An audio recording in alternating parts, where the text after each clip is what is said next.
कमाल जैसे ही शाजर को बताता है कि समीन इदरान की बीवी है और उसका शौहर इदरान मलिक है। यह सुनकर शाजर को बहुत ज्यादा गुस्सा आता है और वह कमाल को बताता है कि समीन उसकी मंगेतर थी जिसे वह छोड़कर गया था। यह सुनकर कमाल बहुत ज्यादा खुश होता है। तभी शाजर उससे कहता है, मैं समीन को इदरान की जिंदगी से निकालने में तुम्हारी मदद कर सकता हूँ। कमाल शाजर से कहता है, वह कैसे? तभी शाजर उसे बताता है, मेरे पास एक प्लान है जिसे समीन इदरान की जिंदगी से हमेशा के लिए अलग हो जाएगी। इसके बाद वह कमाल को अपना सारा प्लान समझा देता है। अगले दिन वह समीन को कॉल करता है और उसे कहता है, समीन मैं तुमसे एक बार मिलना चाहता हूँ, सिर्फ एक बार, और अगर तुम मुझसे एक बार मिल लो तो इसमें तुम्हारा ही फायदा होगा, क्योंकि मैं जानता हूँ कि एहरा को किसने किडनैप किया था। अगर तुम मुझसे एक बार मिलो तो मैं तुम्हें बताऊंगा कि एहरा के किडनैप होने के पीछे कौन था। लेकिन मेरी एक शर्त है कि तुम्हें अकेले आना होगा और इदरान को इस बात का पता नहीं चलना चाहिए। यह सुनकर समीन भी शाजर से मिलने के लिए हाँ कर देती है। लेकिन उसी वक्त मारिया दरवाजे पर खड़ी समीन की सारी बातें सुन लेती है और उसे पता चल जाता है कि समीन शाजर से मिलने के लिए जा रही है। तो मारिया समीन का पीछा करती है और वह भी रेस्टोरेंट पहुंच जाती है। शाजर समीन से कहता है, मैं तुमसे बहुत मोहब्बत करता हूँ। मैं आज भी तुम्हें इतनी शिद्दत से चाहता हूँ जितनी शिद्दत से पहले चाहता था। तुम बस एक दफा मेरा साथ देने की कोशिश करो। तभी शाजर समीन के सामने हाथ जोड़कर माफी मांगता है और बातों ही बातों में समीन का हाथ पकड़ लेता है। मारिया वहाँ खड़ी सब कुछ देख रही होती है। वह शाजर और समीन की तस्वीरें बना लेती है। तभी वह इदरान के पास जाती है और उसे जाकर बताती है कि समीन शाजर से बातें करती है और वह आज भी शाजर से मिलने जाती है। शाज पाकिस्तान वापस आ गया है। समीन अभी भी शाजर से मोहब्बत करती है और अब समीन तुम्हें छोड़ना चाह रही है। ये सुनकर इदरान को हैरानगी होती है और वह मारिया से कहता है, ऐसा नहीं हो सकता। तो जिस पर मारिया इदरान को तस्वीरें दिखाती है और उसे कहती है, मुझे अंदाजा था कि तुम्हें मेरी बात पर यकीन नहीं होगा, इसलिए मैं सबूत अपने साथ लाई हूँ। तस्वीरें देखने और मारिया की बातें सुनने के बाद इदरान गुस्से में घर आता है और समीन से कहता है, तुमने मुझे धोखा दिया, मैंने तुम पर भरोसा किया। तुम आज भी छुप छुप कर शाजर से मिलने जाती हो और उससे मोहब्बत करती हो। मैंने सोचा था तुम अरीज जैसी नहीं हो, लेकिन तुम तो अरीज से भी 100 गुना ऊपर निकली। तभी वह गुस्से से समीन का हाथ पकड़कर उसे अपने घर से निकाल देता है। समीन रोते हुए अपने घर पहुंच जाती है। मारिया अपने प्लान में कामयाब होकर बहुत ज्यादा खुश हो रही होती है। कुछ दिनों के बाद इदरान ऑफिस से जल्दी घर वापस आता है। मारिया और कमाल आपस में बातें कर रहे होते हैं। मारिया कमाल से कह रही होती है, तुमने एहरा को किडनैप करवाकर अच्छा नहीं किया। अगर इदरान को पता चल गया तो वह तुम्हें जेल भिजवा सकता है। वैसे मैं बहुत खुश हूँ कि समीन के नाम का कांटा इदरान की जिंदगी से चला गया। अब मैं इदरान से शादी कर सकती हूँ। मारिया और कमाल दोनों ही अपने प्लान में कामयाब होकर खुश हो रहे होते हैं। तभी इदरान उन दोनों की बातें सुन लेता है। इदरान गुस्से से रूम में आता है और कमाल के गिरेबान से पकड़कर उसे जोरदार थप्पड़ लगाता है और कमाल से कहता है, अच्छा तो तुम थे एहरा को अगवा करने के पीछे। तुम कमाल की गिरफ्तारी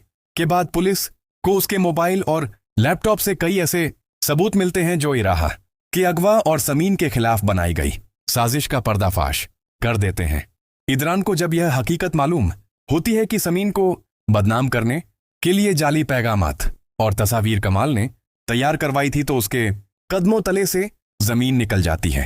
इदरान टूटे हुए लहजे में कहता है, मैंने समीन पर शक करके अपनी जिंदगी की सबसे बड़ी गलती की।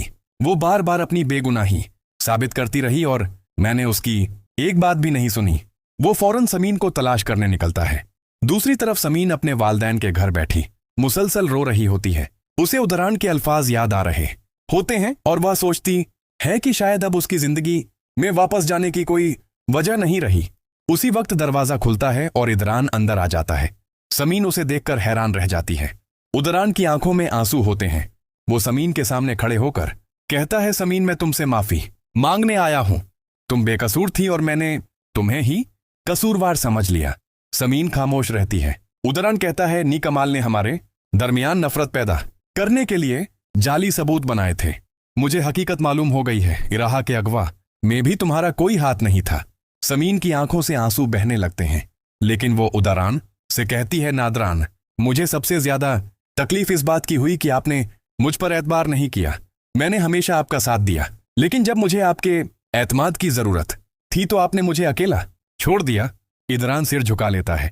वो कहता है, नहीं, मुझे मालूम है कि सिर्फ माफी मांगने से तुम्हारा दर्द खत्म नहीं होगा, लेकिन मैं तुम्हें यकीन दिलाता हूं कि अब मैं तुम्हारा आतिमाद दोबारा हासिल करने की पूरी कोशिश करूंगा। इसी दौरान पुलिस कमाल से पूछ कर रही होती है। कमाल पहले तो मुसलसल इनकार करता है, लेकिन जब पुलिस उसे उसके अपने मोबाइल से मिलने वाले सबूत दिखाती है तो वो खामोश हो जाता है। पुलिस अफसर कहता है, ना आप सिर्फ एक बात बताओ, शाजिर कहाँ है? कमाल कुछ देर खामोश रहने के बाद कहता है, ना मैं शाजिर के बारे में सब कुछ नहीं जानता, लेकिन वो समीन को ब्लैकमेल करने वाला था और उसके पास समीन के माजी से मुताल्लिक ऐसी मालूमात है जिन्हें वो इदरान के खिलाफ इस्तेमाल करना चाहता है। यह सुनकर पुलिस फौरन शाजिर की तलाश शुरू कर देती है।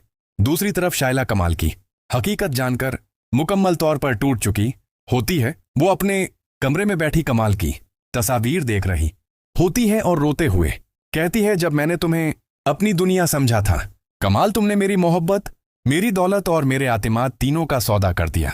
ईचांग शला को कमाल की एक पुरानी फाइल मिलती है। फाइल में जायदाद की फुरखत के कागजात होते हैं। वो हैरत से कहती है, हाँ, यह तो मेरी जायदाद के कागजात हैं। कमाल उन्हें बेचने वाला था। शाइला फौरन इदरान को फोन करती है और कहती है, ओ भाई, कमाल की साजिश अभी मुकम्मल तौर पर खत्म नहीं हुई। मुझे उसकी फाइल से कुछ बहुत अहम मिला है। इदरान पूछता है, क्या? शाइलन कहती है, न्यायास ने मेरी जायदाद पहले ही फरोख्त करने की तैयारी कर ली थी और खरीदारों से खफिया राब्ते भी कर रहा था। इदरान समझ जाता है कि कमाल सिर्फ इराहा कि अगवा तक महदूद नहीं था, बल्कि वो शाइला को भी मुकम्मल तौर पर तबाह करना चाहता था। उसी दौरान एक पुलिस अहलकार इदरान को खबर देता है, सिर हमें शासिर की लोकेशन मिल गई है।